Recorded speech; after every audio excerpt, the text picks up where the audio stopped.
MoPresidente Cyril Ramaphosa o re go dirilwe tšwelopele go rarolla ditlhohlo tšeo di aparetšego Giyani Bulk Water Project.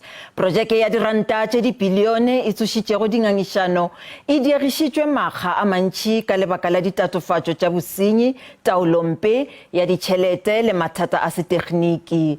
Go diegišwa ga Projeke go tlogetše metsana e masomehlano ka gare le go dikologa Giyani ntle le meetse.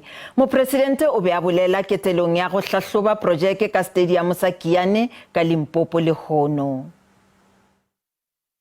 We are increasing the capacity of the state, and we are attending to some of the key problems in the state.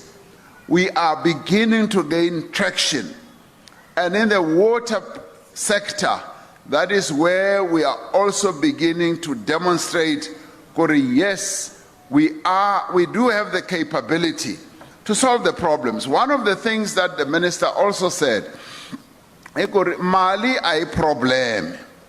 Na ambi ba die 3 billion rand. And 3 billion rand le hailaba kuribuya. Hailaba.